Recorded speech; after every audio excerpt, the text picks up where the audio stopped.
Meghna, welcome to the first episode of the Skift Take Sessions podcast. How are we doing today? I'm good. I just got out of a very busy week of airline earnings.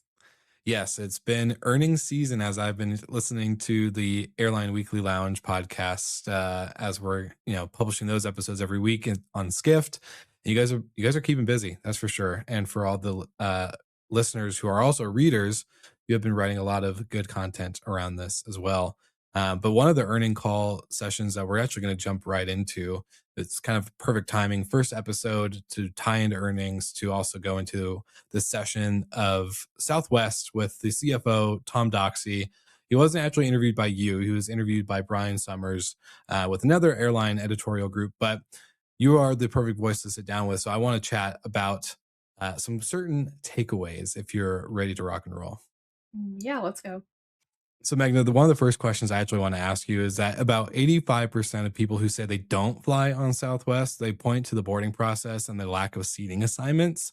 So, is this the real reason that the transformation has been happening with Southwest? I know you just listened to their earnings call early this week. As people are listening to this on February 3rd, we're talking about the week of January 29th. So, what are your thoughts here on kind of the reason why they're doing these transformations? Yeah, I'd say that survey is not 100% the reason why. Executives have said before that in surveys they've done with customers, there's been a preference for extra legroom seats and assigned boarding. Some the other change baggage fees, not so much of a preference for that. However, I think more so the real reasons are that they have faced a lot of pressure from an activist investor, Elliott Investment Management, who had put a $2 billion stake in Southwest in 2024. And Elliott was the one that was pushing for a lot of these changes to sort of make Southwest like a more traditional legacy airline. So that's the first source of the pressure. I think the second source of it, and this is just a general industry trend, is that there's been a really big change in consumer preferences. I think in the 2000s and the 2010s, the ultra low cost carriers were the most profitable. I think people really valued like a cheaper fare. But since the pandemic, something has definitely changed. And now it seems as if a lot of the spending is being driven by, the most wealthiest people in the country, and they prefer premium seats. And I think Southwest is now just adjusting to that.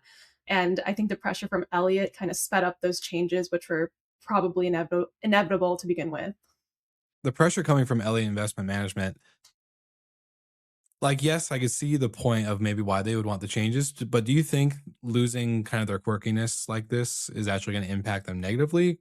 Because the loyalists, like the super fan Southwest person who likes the, you know, come as you first come first serve seating, or do you think this actually will drive significant numbers and increase satisfaction? So far, Wall Street doesn't seem to think so. For whatever it's worth, Southwest's stock has performed really well over the past Mhm. year, even though it's not the most profitable US airline, that's still Delta. But I think Wall Street has been very excited for these changes at Southwest, and that's what's been driving up the stock. And for whatever it's worth, Southwest has said that they've not seen any like book away since they've made these changes. And some customers seem to prefer things like the assigned seats just because, before if you flew Southwest, like their boarding process was known to be very stressful. Like customers would be checking in 24 hours before their flight to make sure that they got the right like boarding spot. They'd be showing up to the airport really early to get the card. So now the fact that they don't have to do that, I think, does give a lot of customers some relief.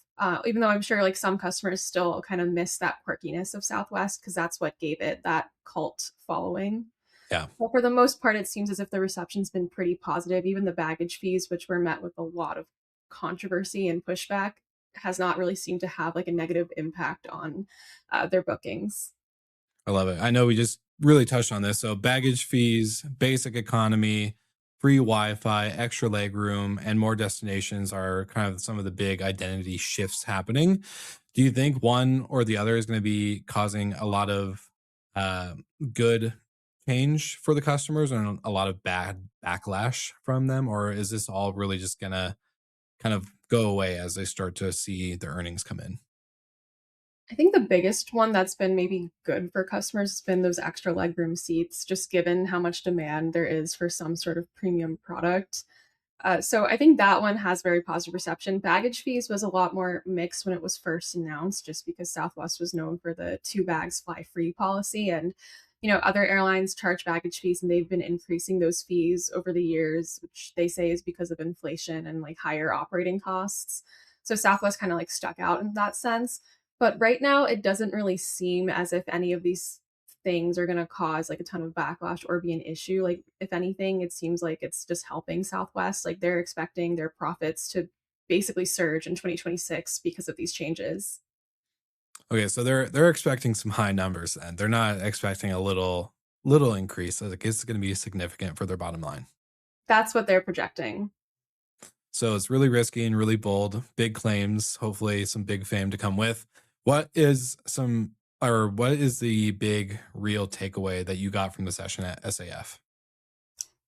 That Southwest is just sort of catching up, but then they're also very, I think, positive on what could happen with these changes. I think like a really striking thing that Tom had said was that they should have made some of these changes earlier. Like before, Southwest was pretty firm in keeping its business model intact. I think I even remember like back in 2023, Bob Jordan had commented on a lot of these like changes, like the premium boom and everything, and he had said he thought it was cyclical, but now it seems as if it's an actual structural change in the industry. And I think that pressure from Elliott, I guess, just helped them play catch up. For the most part, like industry insiders and Wall Street have pretty much lauded all of these changes, and they all thought it was necessary. And, for all we know, Southwest could start opening lounges in 2026, and they could also start maybe laying the groundwork for international flights. So they're really trying to play with the big players like Delta and everybody else. Yeah, because that's where all the money is. Yeah, 100%. Well, thanks for the insights on this session. For the listeners, make sure you listen to these key moments as we are about to play the session right now.